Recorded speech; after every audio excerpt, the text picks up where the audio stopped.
Hello guys, welcome back to my channel. I hope everyone doing very well.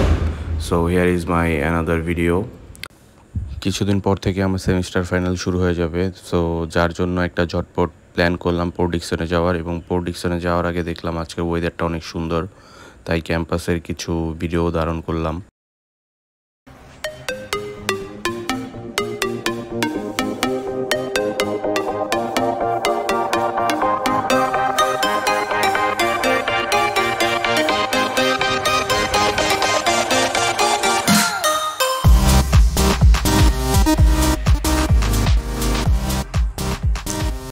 So বেরিয়ে পড়লাম port Dickson উদ্দেশ্যে। আর আজকে আপনারা আমার ভিডিওটি দেখলে বুঝতে পারবেন মালয়েশিয়ার ওয়েদারটা আসলে কেমন, যা আসলে আপনাদের আইডিয়ার বাইরে। মালয়েশিয়াতে এই রোদ, এই বৃষ্টি, আর যখন বৃষ্টি নামে মানে তুখোর বৃষ্টি নামে। আর মালয়েশিয়ার বৃষ্টির যে ব্যাপারটা, এটা খুবই ইন্টারেস্টিং। কারণ হচ্ছে মনে করেন আপনারা ধানমন্ডিতে অনেক বৃষ্টি হচ্ছে কিন্তু মিরপুরে অনেক রোদ, আবার মিরপুরে অনেক বৃষ্টি হচ্ছে কিন্তু ধানমন্ডিতে অনেক রোদ। জিনিসটা খুবই ইন্টারেস্টিং। এবং আসলে যখন আপনারা ড্রাইভ করবেন দেখবেন এক জায়গায় বৃষ্টি, অন্য জায়গায় বৃষ্টি নেই।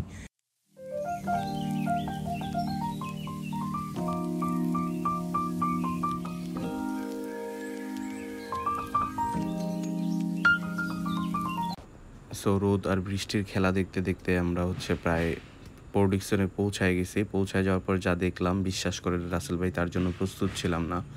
এখানে একদমই বৃষ্টি হয় নাই এবং একদম সব কিছু ফকফকা এবং শুকনা বলা যায়। এবং মোটামুটি ভালোই রোদ ছিল যখন আমরা এখানে আসছি।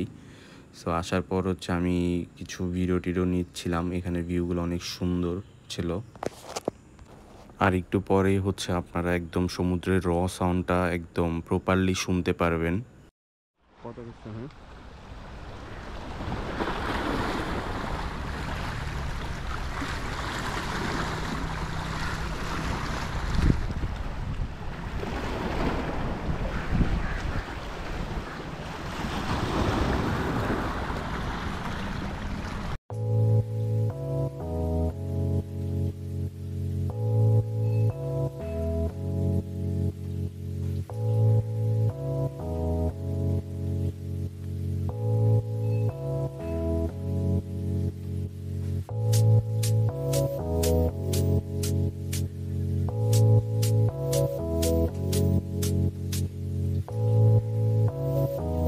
অলমোস্ট 1 আওয়ারের মতো এখানে বসেছিলাম এবং প্রকৃতির সৌন্দর্য দেখতেছিলাম এবং চিন্তা করতেছিলাম যে আমরা যেখানে এখন আছি এর থেকে প্রায় 1000 বা 800 মিটার দূরে একটি দ্বীপ আছে এবং এই দ্বীপটিকে কানেক্টেড করার জন্য একটি কাঠের ব্রিজ আছে। আমরা ওইখানে দিয়ে যাব, কিন্তু প্রচুর রোদ ছিল, তার জন্য আসলে যাওয়া হয়নি। আমরা ওয়েট করতেছিলাম যাতে একটু রোদ কমে।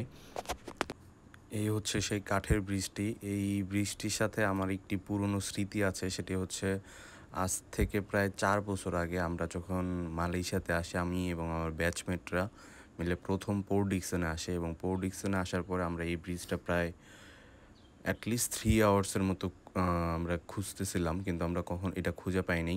তারপর আমরা ভারাক্রান্ত মন নিয়ে ক্যাম্পাসে ফেরত গেছিলাম। সো এখানে আসার পর আমার জিনিসটা হঠাৎ করে মনে পড়লো। আর এই ব্রিজটা আসলে অনেক সুন্দর, এর থেকে সমুদ্রের একটা সুন্দর ভিউ পাওয়া যায়।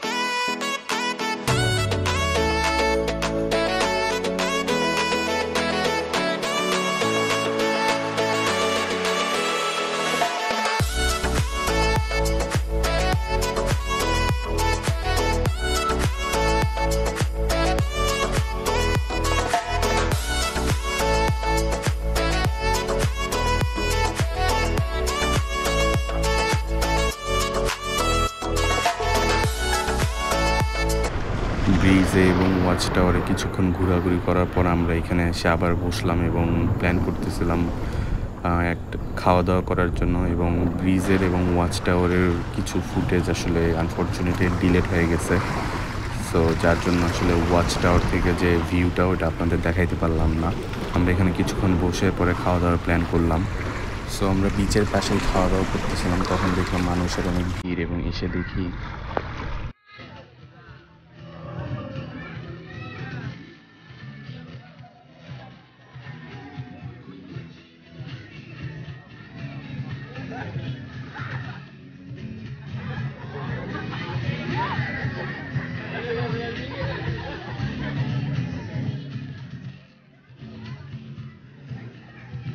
সো আমরা প্রায় অনেকক্ষণ বসে বসে ফায়ারওয়ার্কস দেখলাম। তারপর হচ্ছে এখন আমাদের বাড়ি ফেরার পালা। সো আশা করি আপনাদের সবার আমার ভিডিওটি ভালো লাগছে। Thank you for watching my video.